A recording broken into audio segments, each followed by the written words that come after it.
હા, હેલો વિદ્યાર્થી મિત્રો, કેમ છો? મજામાં? ફરી એકવાર આપણે આવી ગયા છીએ આપણો જે DDCT ની તૈયારી કરી રહ્યા છીએ ને એમાંય જબરદસ્ત એટલે કે ઇંગ્લિશ આપણો જે ટોપિક છે, ઇંગ્લિશનો જે સબ્જેક્ટ છે એની અંદરનો ટોપિક ટેન્સ. ઓકે, જે આપણે દર વખતે કહીએ છીએ ખૂબ મોસ્ટ ઇમ્પોર્ટન્ટ છે ઇંગ્લિશ માટે, મીન્સ કે ઇંગ્લિશનો જે કહેવાય ને કે બેઝિક વસ્તુ જો જોઈએ તો ટેન્સ. તો એની માટે આપણે ડેડિકેટલી જઈ રહ્યા છીએ. અગાઉ ઘણા બધા વિડીયોઝ અપલોડ થઈ ચૂક્યા છે. ઓકે, આખી પ્લેલિસ્ટ જ છે આની, તો ફટાફટ ચેક કરી લેજો જો નથી કરી તો. આજના દિવસનો જે ટોપિક છે, આજના લેક્ચરનો જે ટોપિક છે પરફેક્ટ ટેન્સ, એટલે કે એક વખત સમજી લો લાઈફ ટાઈમ યાદ રહેશે ભાઈ. પરફેક્ટ ટેન્સ આપણે જે જોવા જઈ રહ્યા છીએ, આની પહેલાના જે કોઈ ટેન્સીસ છે એટલે કન્ટિન્યુઅસ ટેન્સ બધા જોયા છે, સિમ્પલ ટેન્સ બધા જોયા છે. ઓકે, તો આ બધાની ચર્ચા કરી ચૂક્યા છીએ અને આજે જે કરવાના છીએ આપણે પરફેક્ટ ટેન્સ, કે જેની અંદર શું નવું શીખવા મળશે આપણને એ જોવાનું છે. ઓકે, તો ચલો વન બાય વન એક એક ટેન્સ જોતા જઈએ. તો પહેલામાં પહેલો જે ટેન્સ આવે છે એ કયો છે? પ્રેઝન્ટ પરફેક્ટ ટેન્સ, મીન્સ કે પૂર્ણ વર્તમાન કાળ. દર વખતે આપણે જોઈએ છીએ એમ કે ભાઈ આનો યુઝ ક્યાં થાય. મેઇન આપણે જે કહેવાય ને મેનો પેલો ક્વેશ્ચન કે યુઝ ક્યાં થાય, ને દેન બીજો ક્વેશ્ચન કેવી રીતે યુઝ થાય. તો પહેલા તો એને સમજી લઈએ કે ક્યાં યુઝ થાય છે. તો કે the present perfect tense shows an action that has been completed recently. આ એવી ક્રિયાઓ બતાવે છે કે જે ક્રિયા જસ્ટ હમણાં જ પૂરી થઈ છે. Okay, and or has a relative to the present, અથવા તો એની અસર હજી આ વર્તમાનમાં ચાલુ છે. એ અત્યારના વર્તમાન સાથે એનો કંઈક હજી સંબંધ છે. એટલે કે જે ક્રિયા હમણાં સુધી પૂર્ણ થઈ ગઈ છે, મીન્સ કે જસ્ટ હમણાં જ પૂરી થઈ, અથવા તો હાલમાં એની શું છે? અસર ચાલુ છે. ઓકે, તો ઈ મીન્સ કે બતાવવા માટે આપણે શું કરીએ છીએ? પ્રેઝન્ટ પરફેક્ટ ટેન્સનો યુઝ કરીએ છીએ. તો કે ભાઈ હવે આમાં સાહેબ કેવા કેવા પ્રકારના વાક્ય આવી શકે? તો પેલા વાક્ય જોઈએ, કેવા પ્રકારના વાક્યનો યુઝ કરીએ છીએ. આઈ હેવ ઇટન મેંગો, મેં કેરી ખાઈ લીધી છે.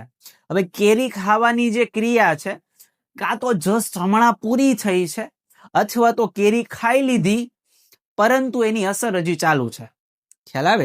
તો એની અંદર આપણે શું યુઝ કરીએ છીએ? Have eaten. હેવ ઇટન એટલે તો કે ભાઈ પૂર્ણ વર્તમાન કાળ. જે તમને અહીંયા આપણે જોઈએ ફોર્મ્યુલા કયું છે એનો સબ્જેક્ટ. પહેલા તો સબ્જેક્ટ આવશે, પછી હેઝ કે હેવ. આને વાંચવાનું શું? હેઝ કે હેવ. હાશ અને હવે નથી વાંચવાનું. હાશ હવે વાંચે અમુક લોકો, નહીં. હેઝ અને હેવ છે. પછી આવે પાસ્ટ પાર્ટિસિપલ, મીન્સ કે તમારા વર્બનું V3 આવશે, ધેન ઓબ્જેક્ટ. ક્લિયર છે? ચલો, આઈ હેવ ઇટન મેંગો, મેં કેરી ખાઈ લીધી છે. Then she has finished her homework, તેણે હોમવર્ક પૂરું કર્યું છે. એટલે કે હજી જસ્ટ ઈ હોમવર્ક પૂરું કરી રહી છે. Clear? They have gone to school, તેઓએ મીન્સ કે તેઓ શાળાએ ગયા છે. તો શાળાએ જવાની ક્રિયા પૂરી થઈ ગઈ છે, પણ હજી શાળાએ જ છે. મીન્સ કે એનો કનેક્શન હજી વર્તમાનમાં ચાલુ છે, એની અસર હજી વર્તમાનમાં ચાલુ છે. He has return a letter, તેણે પત્ર લખ્યો છે. હવે લખવાની ક્રિયા પૂરી થઈ ગઈ છે, પણ લખેલો પત્ર તો પડ્યો હશે ને, એની અસર તો ચાલુ છે ને. ઓકે, એટલા માટે આપણે કયો અહીંયા ટેન્સ યુઝ કરીએ છીએ? પૂર્ણ વર્તમાન કાળ. Then we have seen that movie, અમે એ ફિલ્મ જોઈ છે. તો આ બધા જ જે વાક્ય છે, બધા વાક્ય શેના છે? પ્રેઝન્ટ પરફેક્ટ ટેન્સના, પૂર્ણ વર્તમાન કાળના. ખ્યાલ આવે છે? બહુ પરફેક્ટલી આને યુઝ કરીએ છીએ. હવે એની સેન્ટેન્સ પેટર્ન જોઈએ. એ સેન્ટેન્સ પેટર્ન કેવા પ્રકારની મળશે? તો એમાં પહેલું છે એફર્મેટિવ. હકાર વાક્ય રચના કેવી રીતે બનાવી શકાય? તો કે સબ્જેક્ટ પ્લસ હેઝ કે હેવ પ્લસ V3 અને પ્લસ ઓબ્જેક્ટ. એટલે કે she has read the book, તેણીએ બુક વાંચી છે. એટલે બુક વાંચવાની ક્રિયા કદાચ પૂરી થઈ ગઈ છે, બુક વાંચી લીધી છે, પણ એમાંથી મળતું જ્ઞાન, એની અસર હજી ચાલુ છે. ક્લિયર? નેગેટિવ નકાર વાક્ય રચનામાં નવું શું કરશું? તો કે હેવ અને હેઝ, સોરી હેવ કે હેઝ અને V3 જે છે આની વચ્ચે આપણે નોટ મૂકી દેશું. કેટલાની? 500 ની. સબ્જેક્ટ હેઝ કે હેવ, પછી શું મૂકી દીધી? Not. V3 object. She has not read the book, તેણીએ બુક વાંચી નથી. ઇન્ટરોગેટિવ પ્રશ્નાર્થ બનાવવો હોય તો આપણને ખબર છે નોટ ને આપણે કેન્સલ કરીએ છીએ, આ ઇન્ટરચેન્જ થશે. એટલે કે હેઝ અથવા તો હેવ આગળ આવશે ને સબ્જેક્ટ પાછળ આવશે. એટલે has oblique have, subject plus V3 plus object plus question mark. Clear છે? He has she reads a book, શું તેણીએ બુક વાંચી છે અથવા તેણીએ બુક વાંચી લીધી છે. આપણે એને પૂર્ણ વર્તમાન કાળમાં બતાવી રહ્યા છીએ. તો પૂર્ણ વર્તમાન કાળમાં બતાવવા માટે આપણે આ સીન સાથે આગળ વધીએ છીએ. ક્લિયર? ચાલો નેક્સ્ટ છે પાસ્ટ પરફેક્ટ ટેન્સ. તમારો પાસ્ટ પરફેક્ટ ટેન્સ જે છે એમાં આપણને ક્યારે વાપરી શકાય છે? પાસ્ટ પરફેક્ટ ટેન્સ જે છે તો the past perfect tense shows an action that was completed before another action. એટલે કે કોઈ એક એક્શન થઈ ગઈ છે એ પછી તમે કંઈક બતાવવા જઈ રહ્યા છો. તો જ્યારે આ બે ક્રિયાઓ એક સાથે થઈ ગઈ છે, બે ક્રિયાઓ કમ્પ્લીટ થઈ ગઈ છે, આવી વાત જ્યારે આવશે ત્યારે આપણે કોને યાદ કરવાની છે? પૂર્ણ ભૂતકાળને યાદ કરવાનું છે. એટલે કે ભૂતકાળમાં એક ક્રિયા બીજી ક્રિયા પહેલા પૂર્ણ થઈ ગઈ છે. મીન્સ કે ક્રિયા નંબર 1 વત્તા ક્રિયા નંબર 2. હવે ક્રિયા નંબર 1 એ બે પૂરી થાય પહેલા પૂરી થઈ ચૂકી છે. ક્રિયા નંબર 2 જે છે એ પૂરી મીન્સ કે ક્રિયા નંબર 2 પૂરી થાય છે એ પહેલાથી જ ક્રિયા નંબર 1 તો કમ્પ્લીટ થઈ ચૂકી છે. એટલે પહેલા આ ક્રિયા થઈ છે, ધેન આ ક્રિયા થઈ છે. તો વાત જ્યારે કરશું આપણે આની ત્યારે આપણે કયા કાળનો વાત કરવાની છે? પૂર્ણ ભૂતકાળની વાત કરવાની છે. ક્લિયર છે? ચલો, તો કેવા પ્રકારના વાક્યોની અંદર આપણને આઈડેન્ટિફાઈ થઈ શકે છે? તો આઈ હેડ ઇટન બિફોર યુ કેમ. મેં તું આવ્યો તે પહેલા મેં ખાઈ લીધું હતું. હવે આમાં પહેલા આઈડેન્ટિફિકેશન કરો. ક્રિયા નંબર 1 કોણ અને ક્રિયા નંબર 2 કોણ? એટલે કે તું આવ્યો નહીં પહેલા મેં ખાઈ લીધું હતું. એટલે ખાવાની ક્રિયા ક્રિયા નંબર 1 છે અને આવવાની ક્રિયા એ ક્રિયા નંબર 2 છે. ક્લિયર છે? આવવાની જે ક્રિયા છે આ 2 નંબરની ક્રિયા અને આ પહેલા નંબરની ક્રિયા. તો પહેલા નંબરની ક્રિયા છે એ કઈ છે? પૂર્ણ ભૂતકાળ. જે પહેલા નંબરની ક્રિયા થઈ ચૂકી છે એને આપણે કયા કાળમાં બતાવી રહ્યા છીએ? પૂર્ણ ભૂતકાળમાં બતાવી રહ્યા છીએ. એટલે કે બે ક્રિયા થઈ, એક તો તમારા આવવાની અને એક મારા ખાવાની. હવે તમે આવો એ પહેલા હું ખાઈ જાઉં, કેમ કે તમને ખાવાનું નહોતું દેવાનું, મારે એકલા ખાવાનું હતું. ક્લિયર? તો હું એકલા પહેલા ખાઈ ગયો, પછી તમે આવ્યા. ક્લિયર છે? તો અહીંયા એ આપણે ક્રિયાઓને પ્રાધાન્ય આપશું. ઘણીવાર બિફોર નો યુઝ ન કરતા આફ્ટર યુઝ કરશે. તો ત્યારે આપણે એ સમજવાનું, લોજિક વાપરવાનું કે અહીંયા આપણે ક્રિયા નંબર 1 કઈ અને ક્રિયા નંબર 2 કઈ. ક્લિયર છે? She had finished her homework before lunch. બપોરના ભોજન પહેલા કામ પૂરું કર્યું હતું. એટલે કે એને કામ પૂરું કરવાની ક્રિયા પહેલી હતી અને લંચ બીજા નંબરની ક્રિયા છે. એટલે પહેલા નંબરની ક્રિયા આપણે પૂર્ણ ભૂતકાળમાં બતાવી છે. They had gone before it rained. એટલે કે વરસાદ પડે તે પહેલા તેઓ ઘરે ગયા હતા. એટલે પહેલા ઘરે જવાની ક્રિયા થઈ અને પછી વરસાદ પડવાની ક્રિયા થઈ. એટલે પહેલી જે ક્રિયા છે પૂર્ણ ભૂતકાળ. Then he had studied English. તેણે અંગ્રેજી ભણેલી છે. મીન્સ કે અંગ્રેજી શીખેલી છે આખી. We had met him before. અમે તેને પહેલા મળ્યા હતા. તો જ્યારે આવા સેન્ટેન્સ આવે છે દરેક જગ્યાએ આપણે કયા કાળનો યુઝ કરીએ છીએ? પૂર્ણ ભૂતકાળનો યુઝ કરીએ છીએ. ક્લિયર છે? ચાલો, આની માટેની જે સેન્ટેન્સ પેટર્ન છે કેવા પ્રકારની રહેશે? તો અફર્મેટિવ એટલે કે જ્યારે હકારની વાત કરવી છે. કોની? હકારની. તો એની અંદર આપણે ચેક કરીએ તો subject plus had plus V3 plus object, આટલી વાત થઈ રહી છે. આઈ હેડ ફિનિશ્ડ ધ વર્ક. મેં કામ પૂરું કરી દીધેલું હતું. બરાબર છે? નેગેટિવ, આને જ્યારે નેગેટિવમાં કરીએ છીએ તે આપણે નોટ મૂકીએ છીએ. કોની વચ્ચે મૂકશું? તો હેડ અને V3 ની વચ્ચે મૂકશું. બરાબર છે? હેડ અને V3 ની વચ્ચે આપણે નોટ મૂકી દઈશું.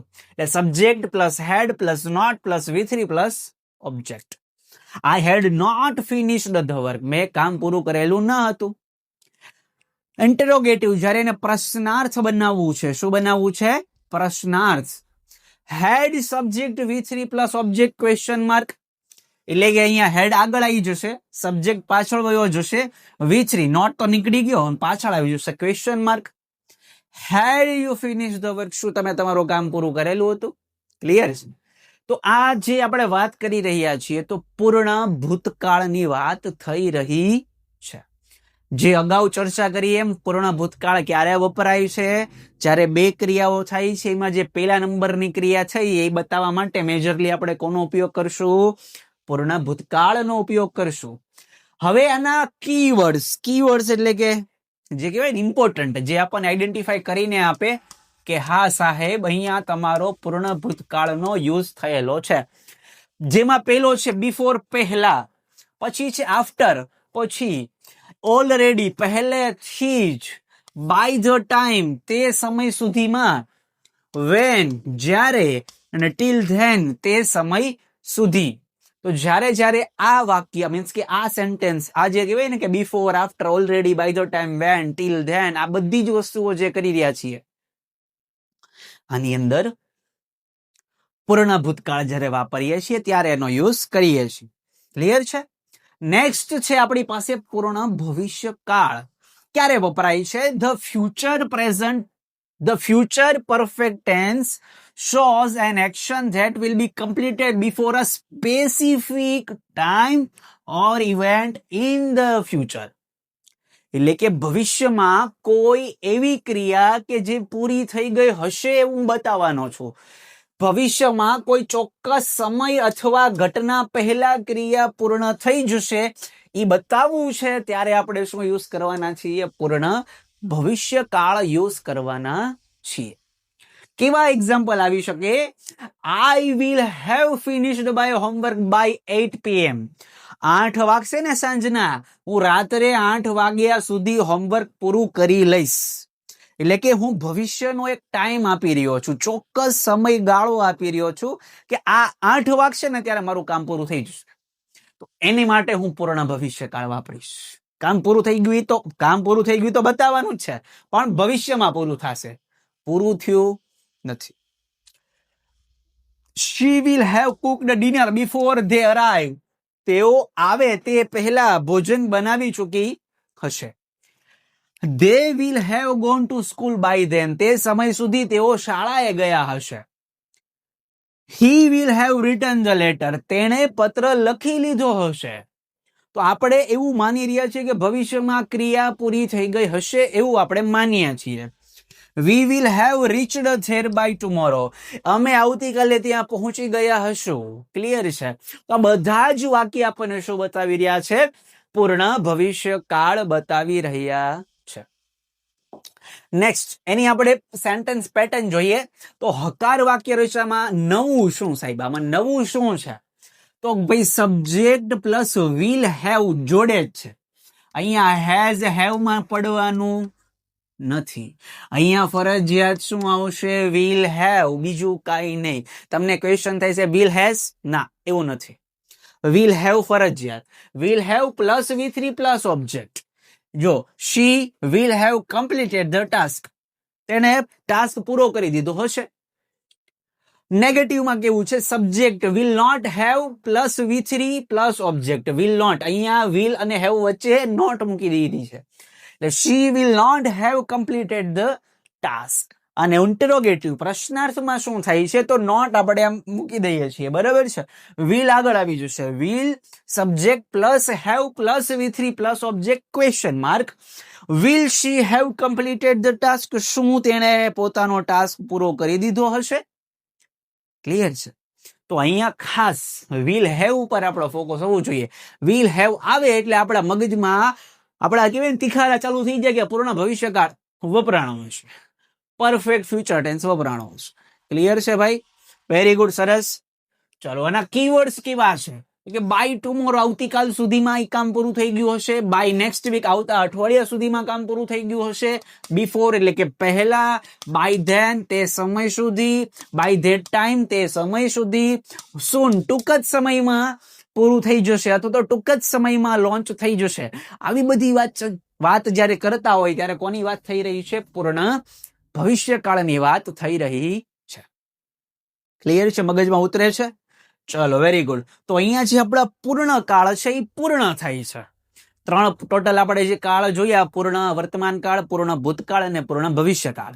ઓકે, તો ટોટલ આપણા 12 કાળમાંથી જે કહેવાય ને ટેન્સ, આમ તો અગાઉ આપણે ચર્ચા કરી છે, કાળ ન કહેતા ટેન્સ કહેશું, બરાબર છે? એટલે કે 12 ટેન્સ માંથી 9 ટેન્સ આપણા કમ્પ્લીટ થઈ ચુક્યા છે. હવે 3 ટેન્સનું ડિસ્કશન આપણે આવતા લેક્ચરમાં કરીએ. ક્લિયર છે? જોડાયેલા રહો આપણી ચેનલ સાથે, તમારા મિત્રો સાથે શેર કરો. મળી આવતા લેક્ચરમાં, ત્યાં સુધી રજા આપશો. નમસ્કાર, જય હિન્દ, જય ભારત.